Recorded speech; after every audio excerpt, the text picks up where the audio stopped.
तो welcome students, आप सभी के अपने चैनल यस के एम स्टडी में फिर स्वागत। तो मेरे प्यारे स्टूडेंट्स, इस वीडियो में हम क्या बात करेंगे, आपको अच्छी तरीके से बताते हैं और समझाने का भी प्रयास करेंगे कि आपको बेहतर से बेहतर नंबर कैसे दिलाया जाए। हम इसकी आस में लगाए हुए हैं और आपको अच्छी से अच्छी वीडियो देने का प्रयास कर रहे हैं और अच्छे से अच्छी जो आपके क्वेश्चन हैं उसको देने का प्रयास कर रहे हैं। तो मेरे प्यारे स्टूडेंट्स, आपको क्या करना है, ज़्यादा से ज़्यादा चैनल को शेयर करना है, लाइक करना है और कमेंट करना है। और आपके ऐप पर आज सारी PDF जो हैं अपलोड कर दी जाएंगी, 1 से लेकर 7 चैप्टर तक जो फिजिक्स हमने पढ़ाया है, तो उसकी सारी PDFs आपको मिल जाएंगी। आप लोग निश्चिंत होकर ऐप को डाउनलोड करें और अच्छे से अपनी पढ़ाई को कंटिन्यू करें, ठीक है। तो वहाँ पे आपको सारी चीज़ें मिल रही हैं। तो वहाँ पे जा कर के यस की एम स्टडी, ठीक है, जो बच्चे हमारे न जानते हो जान लीजिए, यस की एम स्टडी का जो ऐप है, आप प्ले स्टोर में जाएंगे तो वहाँ पे सर्च करेंगे यस की एम स्टडी, ठीक है, तो वहाँ पे आपको ऐप मिल जाएगा। तो उस ऐप पर जा कर के आपको सारे स्टडी मटेरियल को डाउनलोड करके पढ़ लेना है, ठीक है। और हमारे साथ साथ टेलीग्राम चैनल को भी ज्वाइन कर लीजिए, क्योंकि जो भी नोटिफिकेशन हमारी आती हैं, यानी कि जो इंपॉर्टेंट सूचनाएँ होती हैं वो हमारे टेलीग्राम चैनल पर भी जाती हैं, जो SKM स्टडी करके नाम के हैं। तो वहाँ पे जाकर आपको चैनल को सब्सक्राइब कर लेना है। और देखिए, आपके ऐप का भी जो लिंक है वो डिस्क्रिप्शन में दे दी गई है और टेलीग्राम के भी आपकी लिंक डिस्क्रिप्शन में दे दी गई है, ठीक है। अब यहाँ दी कक्षा 12 विषय भौतिक विज्ञान चैप्टर 8 के सभी अति महत्वपूर्ण प्रश्नों को पढ़ेंगे, जो आपके लिए बहुत ही इंपॉर्टेंट है। बेहद महत्वपूर्ण प्रश्न है, ये आपके एग्जाम में आए हुए प्रश्न हैं और ये सारे VIP प्रश्न हैं, ठीक है। इसके सभी PDFs आपको आज मिल जाएंगी। तो आप लोग घबराना नहीं है, बिल्कुल भी निश्चिंत होकर पढ़ाई करनी है, बिल्कुल भी माइंड फ्री होकर आपको पढ़ाई करनी है और लगातार आपको सारी चीज़ों को प्रोवाइड किया जाएगा, ठीक है। और 1 फरवरी से आपका जो नया बैच चालू हो रहा है, आपको ऐप में जा कर के उस कोर्स को परचेज कर रहा है। अगर आपको 95% लाना है बोर्ड एग्ज़ाम में, तो आपको उस कोर्स को ज़रूर से ज़रूर परचेज करना है, अन्यथा आपको 95% नहीं मिलेगा, ठीक है। तो आपको वहाँ पे सारी पढ़ाई आपको कराई जाएगी, एकदम चैप्टर वाइज सारी चीज़, थ्योरी से लेकर क्वेश्चन से लेकर न्यूमेरिकल सारी चीज़ें वहाँ पे आपको हो जाएंगी। टेस्ट भी आपका वहाँ पे लिया जाएगा और जो भी चीज़ हम यहाँ पढ़ाएंगे सारी PDFs आपको वहाँ पे मिलेंगे, ठीक है। अब देखिए, चैप्टर 8 के सभी अति महत्वपूर्ण प्रश्न पढ़ेंगे, ठीक है। तो पृथ्वी का चुंबकीय क्षेत्र, यहाँ पे देखिए चैप्टर का नाम क्या है, पृथ्वी का चुंबकीय क्षेत्र चैप्टर का नाम है, ठीक है। पृथ्वी का चुंबकीय क्षेत्र चैप्टर का नाम है। अब यहाँ पे देखिए बहुविकल्पी प्रश्न की बात करेंगे, जो आपके लिए बहुत ही इंपॉर्टेंट है, ठीक है। तो चुंबकीय आम्योत्तर तथा भौगोलिक आम्योत्तर के बीच के कोण को कहते हैं। तो चुंबकीय आम्योत्तर और भौगोलिक आम्योत्तर के बीच का जो कोण होता है मेरे पेरेंट, देखिए इसमें 4 ऑप्शन आपको दिख रहे होंगे, नति कोण, दिक्पात कोण, ध्रुवण कोण, क्रांतिक कोण। तो इसका आंसर क्या हो जाएगा, दिक्पात कोण। क्या हो जाएगा, दिक्पात कोण इसका आंसर हो जाएगा, ठीक है। अब देखिए दूसरे प्रश्न की ओर बढ़ते हैं। दूसरा प्रश्न देखिए, हेनरी प्रति मीटर का मात्रक क्या है। हेनरी प्रति मीटर मात्रक किसका मात्रक है, ये कह रहा है कि हेनरी प्रति मीटर मात्रक है, यहाँ किसका मात्रक है, वैद्युतशीलता का, चुंबकीयशीलता का, परावैद्युतांक का, स्वप्रेरकत्व का। तो इसके उत्तर की बात करेंगे मेरे प्यारे, इसका उत्तर क्या हो जाएगा, चुंबकशीलता का जो मात्रक होता है हेनरी प्रति मीटर होता है, ठीक है। इस तरीके से इसको आपको याद कर लेना है, जो आपके लिए बहुत ही इंपॉर्टेंट है। तो मेरे प्यारे स्टूडेंट्स, आपको घबराने की ज़रूरत नहीं है, बिल्कुल भी घबराने की ज़रूरत नहीं है। हम लगातार आपको अच्छी से अच्छी वीडियोस देने का प्रयास करेंगे और आपको एक बेहतर से बेहतर, ठीक है, जितनी भी चीज़ें हम यहाँ पर प्रोवाइड कर रहे हैं, आप लोगों को बस कंटिन्यू लगे रहना है, पढ़ते रहना है, ठीक है। एक दिन पढ़कर एक दिन नहीं पढ़ना, ये नहीं करना है, डेली का डेली आपको पढ़ाई करनी है, ठीक है। चलिए आगे आपको बताते हैं।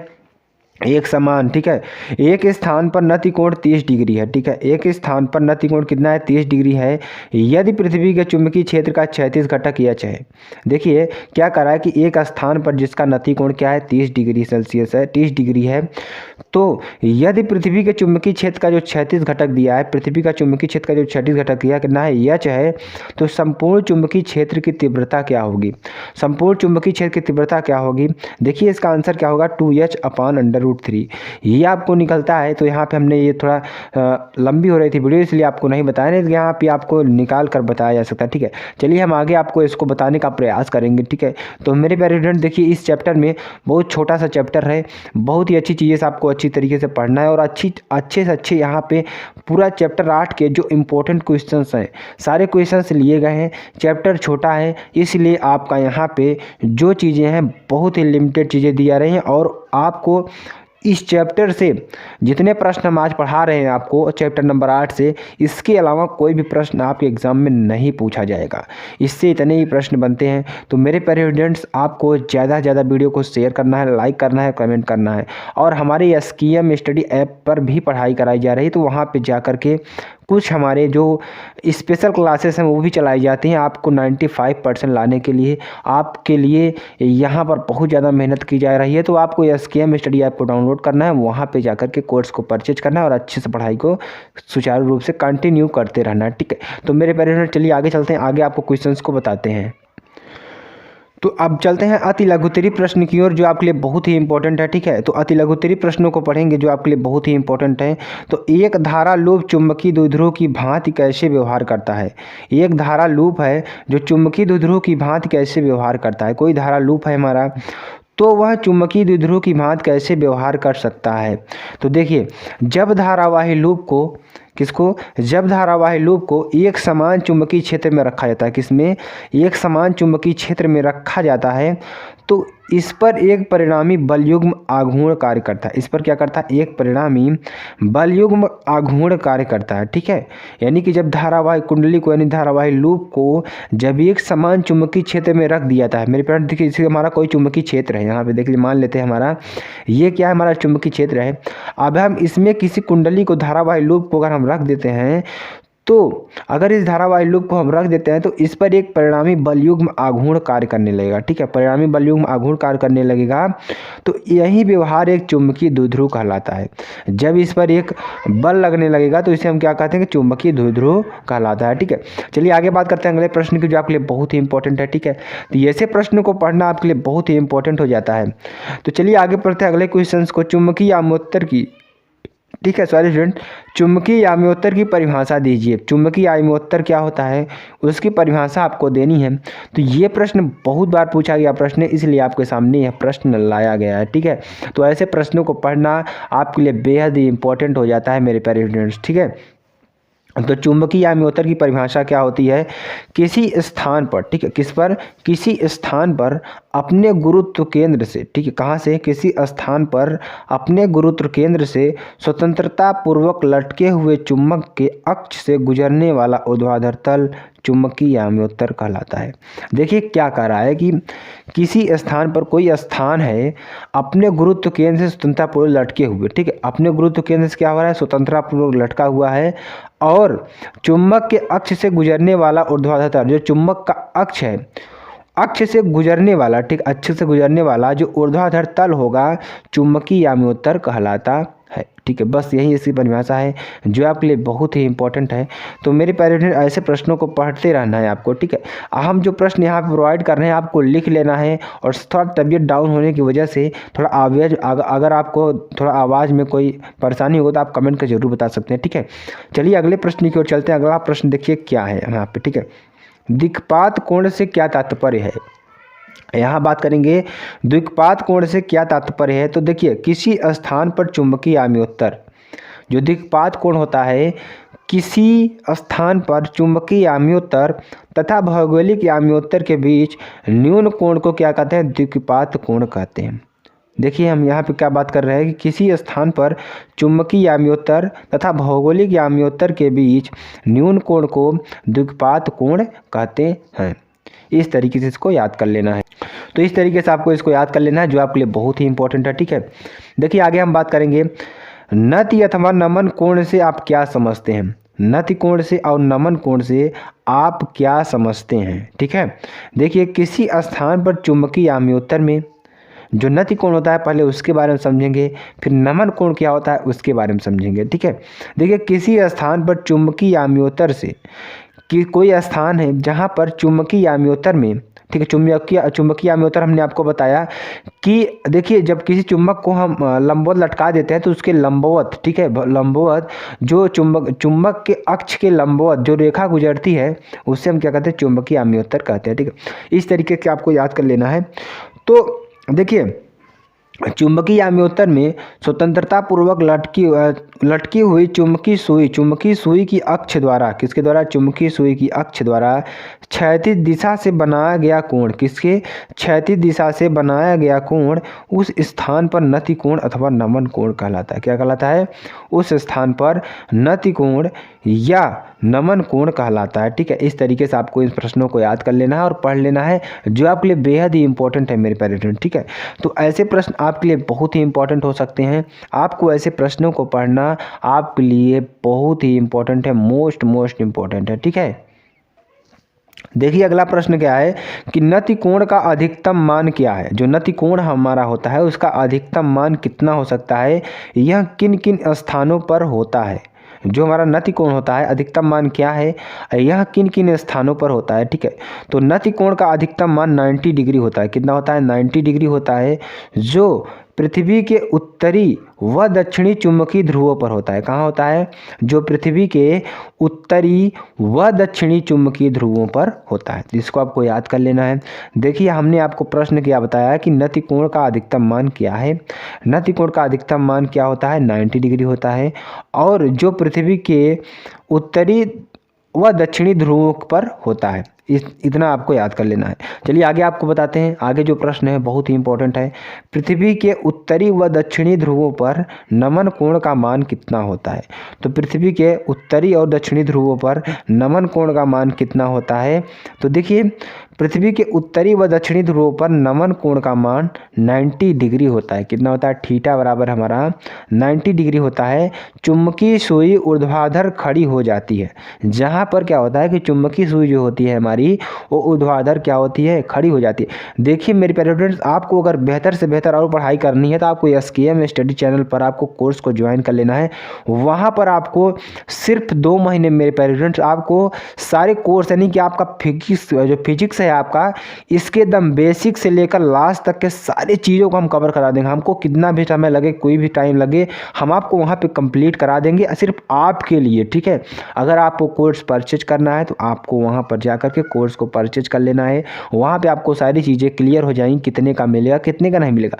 तो SKM स्टडी ऐप पर जाना है, प्ले स्टोर में आपको सर्च करना है, या लिंक आपको डिस्क्रिप्शन में दे दी गई है ऐप की, वहाँ पे तुरंत इसको डाउनलोड करके आपको पढ़ना है। ठीक है, तो मेरे प्यारे स्टूडेंट्स आपको ज़्यादा से ज़्यादा कोर्स को परचेज करना है और पढ़ना है। ठीक है, क्योंकि हम आपको बेहतर से बेहतर चीज़ देने का प्रोवाइड करा, और जो आपके यहाँ पर यूट्यूब पर जो क्लासेस चलाई जा रही हैं, इन क्लासेस की जो PDFs हैं आपको free of cost SKM study के ऐप पर, जो हमारा स्टडी मटेरियल के अंतर्गत आपको सारी चीज़ें मिल जाएंगी। ठीक है, चलिए आगे बताते हैं।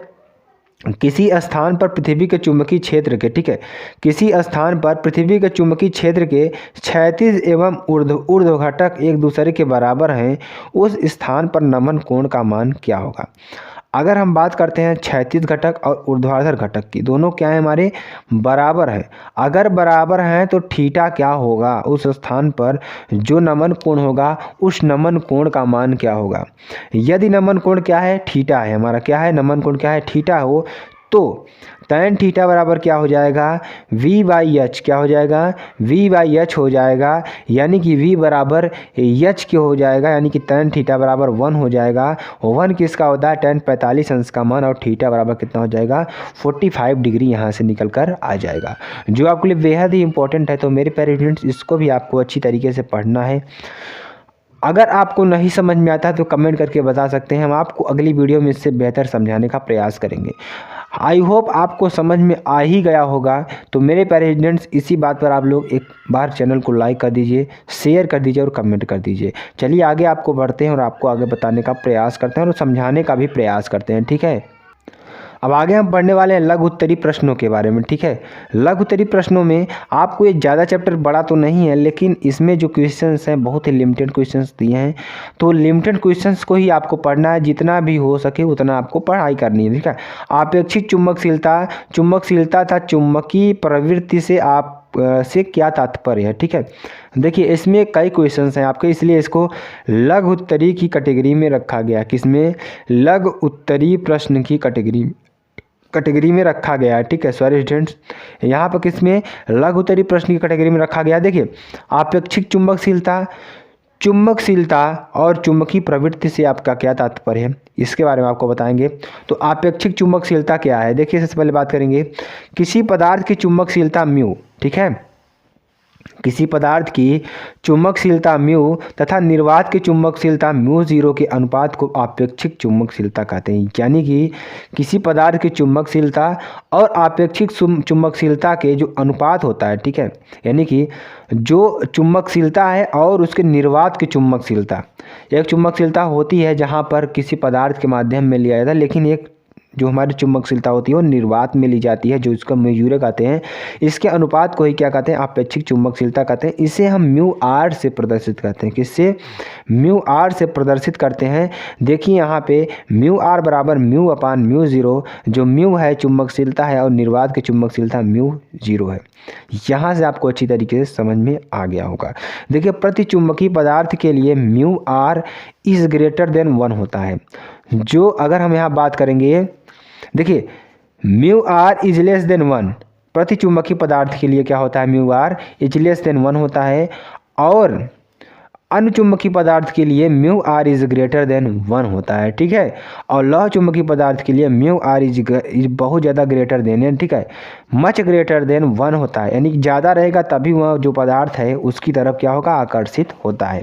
तो यहाँ तक आपको अच्छी तरीके से समझ में आ गया होगा, जो कि आपके लिए बेहतर से बेहतर चीज़ हो सकती है, ठीक है। चलिए आगे आपको बताते हैं, आगे समझाने का प्रयास करते हैं चुंबकशीलता के बारे में, ठीक है।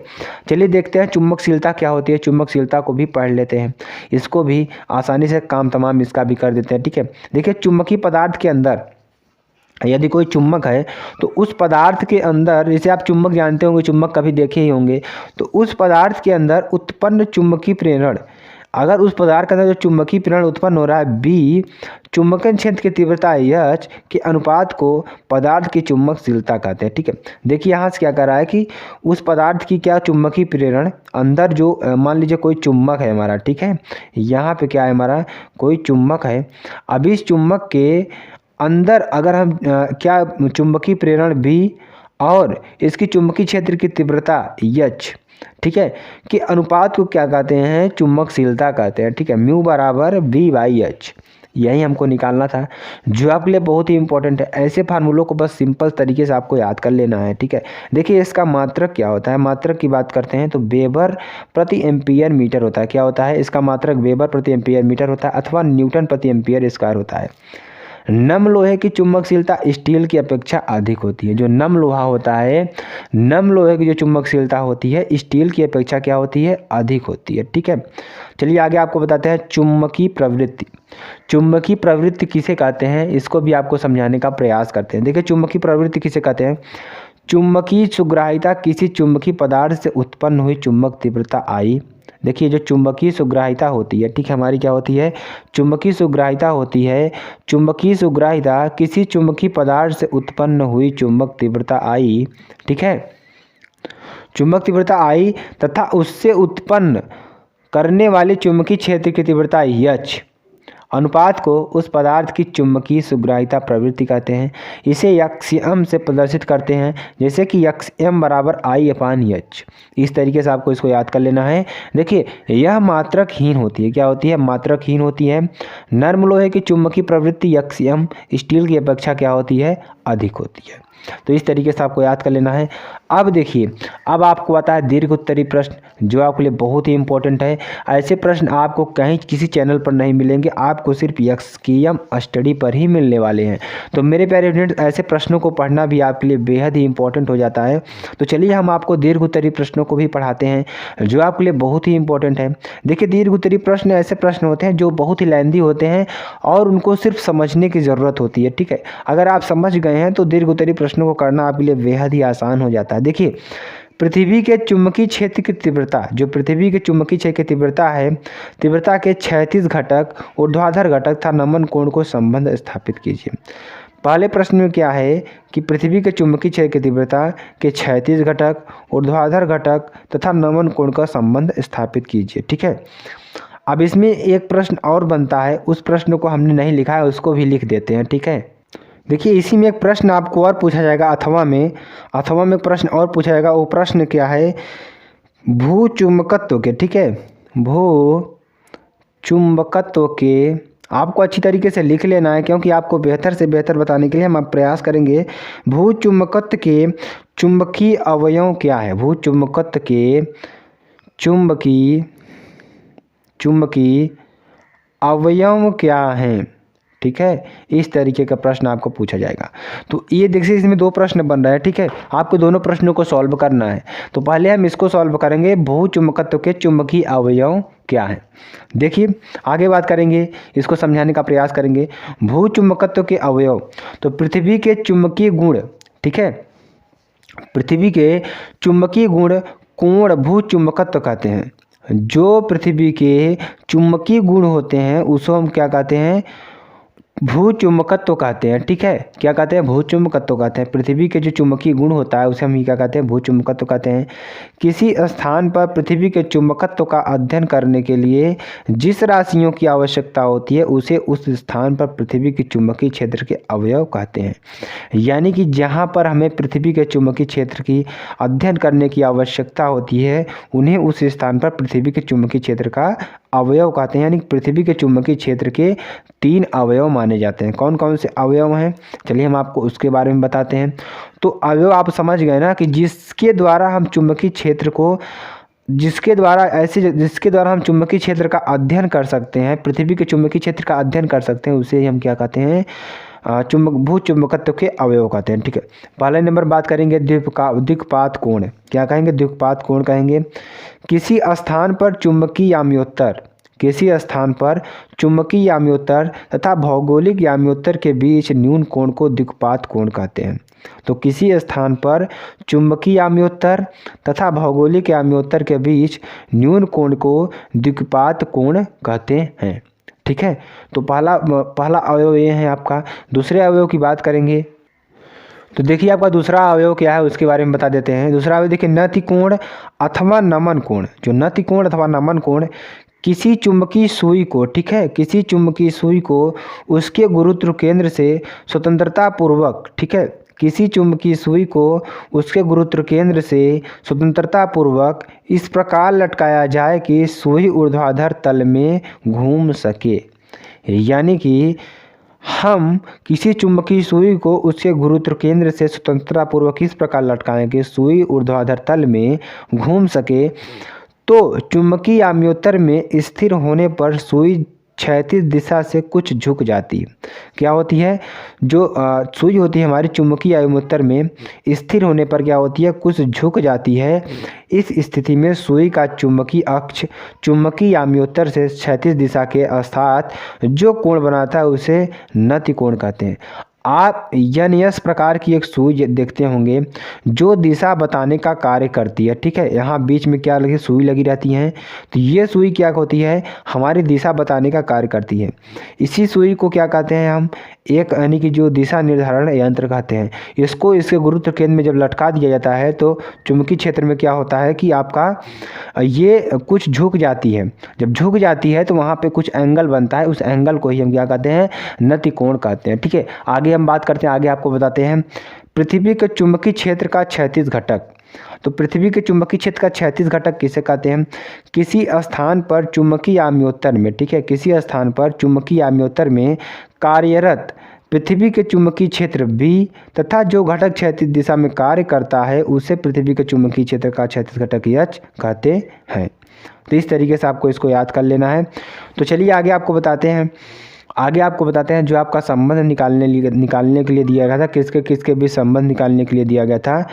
चुंबकीय क्षेत्र की तीव्रता के क्षैतिज घटक, ऊर्ध्वाधर घटक व नमन कोण के बीच संबंध निकालना था।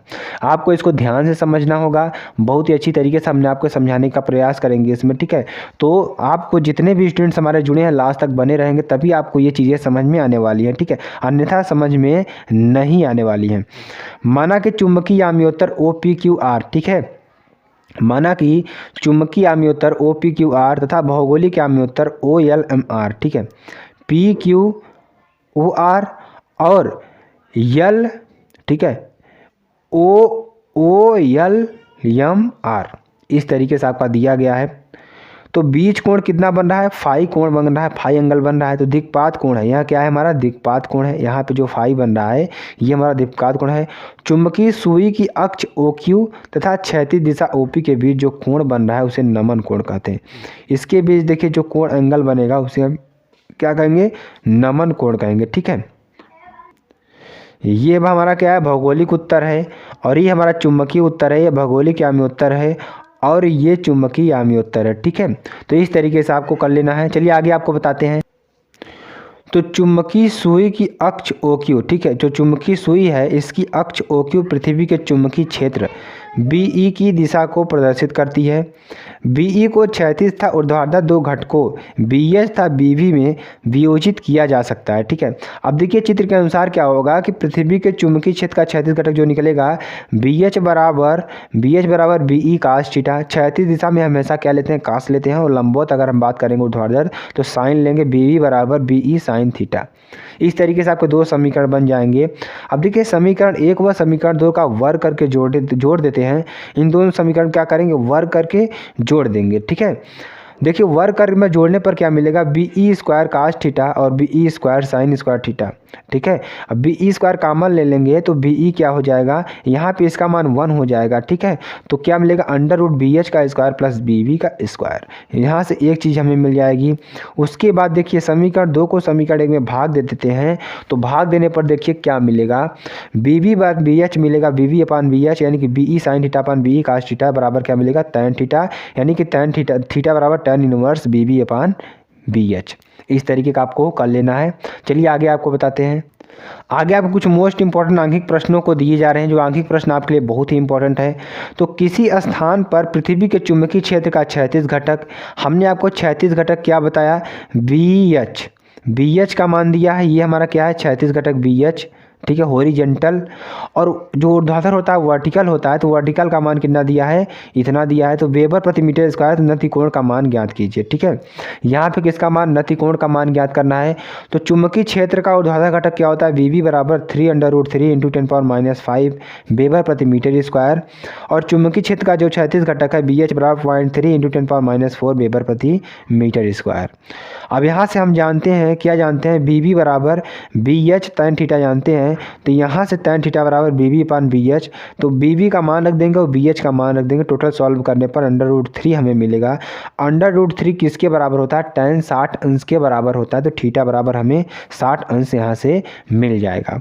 तो मेरे प्यारे स्टूडेंट्स, आपको इसको अच्छी तरीके से सॉल्व कर लेना है। ठीक है, चलिए आगे आपको बताते हैं। एक स्थान पर, अगला प्रश्न क्या है कि एक स्थान पर पृथ्वी के चुंबकीय क्षेत्र का क्षैतिज घटक उसके ऊर्ध्वाधर घटक का 1/√3 गुना है, तो इस स्थान पर नमन कोण का मान ज्ञात कीजिए। देखिए ऊर्ध्वाधर घटक कितना दिया है, BV बराबर B साइन थीटा, और क्षैतिज घटक कितना दिया है, BH बराबर B कास थीटा। तो यहाँ पर BV अपान BH अगर निकालेंगे तो B sine theta upon B cos theta बराबर tan थीटा हो जाएगा। तो प्रश्नानुसार BH बराबर क्या हो जाएगा, 1/√3 BV। BH बराबर क्या हो जाएगा, 1/√3 VV। ठीक है, तो ये आपको प्रश्न के अनुसार दिया गया है। ठीक है, यानी कि जो क्षैतिज घटक है उसके ऊर्ध्वाधर घटक का 1/√3 गुना है, तो यहाँ से हो जाएगा BV अपान √3 बराबर tan थीटा।